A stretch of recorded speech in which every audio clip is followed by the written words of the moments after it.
but she braved herself and learned to drive to Columbus for all these classes, and she got promotion. She was promoted. She was part of the Air Force, civilian service, and she got promoted. So this is just one example.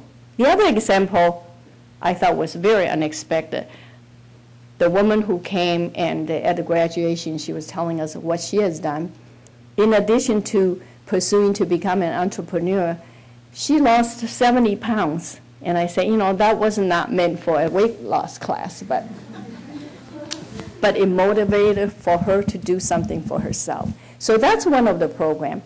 Currently, we have a program called Wise Up, and that's a financial literacy project. And we have someone here in the Columbus area that is actually offering the financial literacy course. And this is a curriculum that is an online curriculum that you could use it yourself. And the website is called www.wiseupwomen.org. And there are 6 chapters from the basic money savings to investing. You could do it at your own pace. So we have worked, we work with various organizations, like-minded organizations, such as the Governor's Office of Women's Initiative. I'm working with Holly Hinton. Holly, oh, there she is.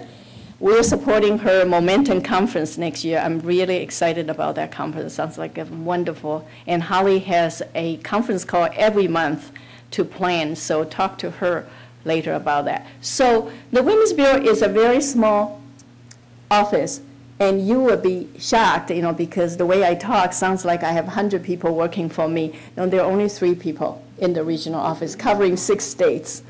And so we can't be at everywhere for everyone, but we selectively do projects, and also we have wonderful partners.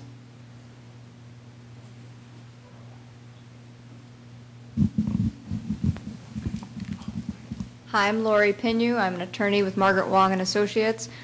We definitely thank you for your participation today. And Margaret Wong, as you may know, has a similar immigration story, so it's particularly a highlight to our office to see an immigrant successful in this country. As it pertains to immigration, do you have separate statistics? And we have clients who are highly educated, employed by or sponsored by employers, and we have other clients who are refugees, asylees, battered spouses, people who might not have educational backgrounds from foreign countries. Do you keep statistics for immigrants in the Women's Bureau? Okay, first, Lori, please convey my thanks to Margaret Wong. She's someone very well known, not just in Ohio, nationwide. I've heard about her, I've talked to her, and I want to thank her also for sponsoring a table with the good colleagues here, and it really makes me proud. And you should all know that when I worked for U.S. Senator Paul Simon, I started working as an immigration we call it caseworker. So I was pretty steeped in immigration, and not only that, Senator Simon actually allowed me to get involved in the immigration policy area, which was also pretty rare because most of the time policies were done, legislative work was done in Washington, D.C. But he was open-minded, he wanted my input, and so I was very fortunate to be able to involve in several of his legislative accomplishments in the immigration area. One of the things I think women should know is the Violence Against Women's Act. I don't know how many of you are familiar with that. Immigrant women often, because of their immigration status, they are sort of held hostage. Their spouses, their husbands would not apply for the green card for them as a kind of a hostage, as kind of leverage, so that because they don't want them to leave or they don't want them to do something they didn't like, and so they would not. But under this act, in fact, by the way, the author of this act is our current Vice President, Joe Biden, who authored that act in, I believe, 1997 or 1996. This, and we call VAWA.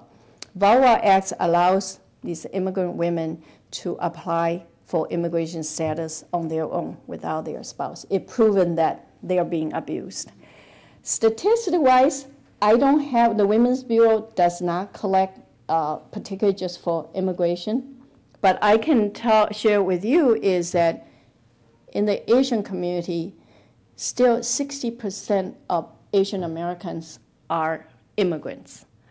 And this is why the Asian American, and that's another probably speech about Asian Americans' empowerment and involvement also.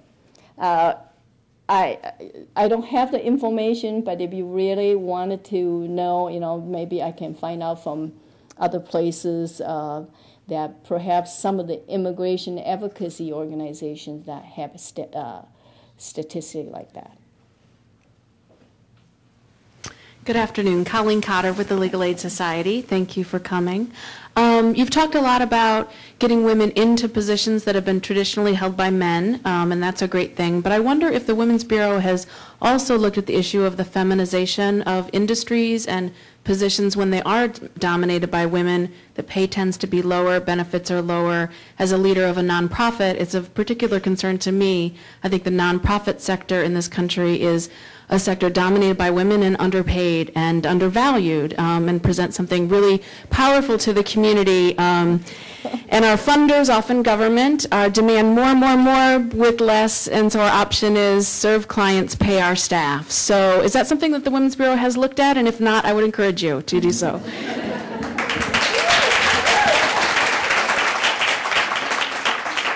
Sounds like there are a lot of nonprofit people here, huh? I feel your pain, because I do feel that women often are asked to do more for less, or even at the Women's Bureau. Didn't I just describe how big the office was? And that is the same with governor's office or other women's commission, that always that there are very few people, but we are doing a lot of things.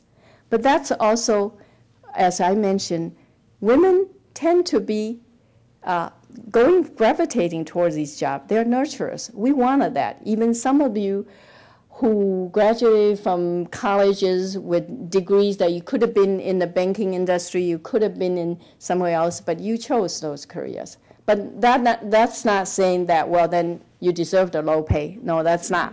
Okay. One of the things that we often talk about, not just at the Women's Bureau, but at the women's community, is that when we talk about non-traditional careers, it goes two ways. Non-traditional career, the definition is that any occupation that has less than 25% of a particular gender is considered non-traditional. So therefore, non-traditional career for men is those nonprofit organizations. And what we need to do is to recruit more men in there, because statistics show that when men begin to enter into a particular profession that's dominated by women, the pay actually goes up, such as in nursing, such as in teaching. And so I don't have a way to say we disagree, because we do want women in these social services area, because women are just more nurturer. But we don't want you to get low pay or low benefits. So the only thing is equalizing it. Get more men in there, and we will encourage all the men, to consider these non-traditional careers for men. Michael Byun, I'm the Executive Director of Asian Services in Action, and like my female colleagues and peers in the nonprofit sector, I applaud the comment that you made about greater pay for women in that sector. Our agency works with refugees that come to this country, and many of them come from refugee camps with little opportunities, especially the women.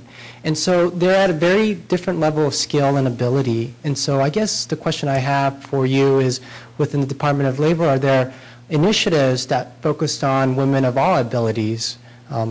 Thank you.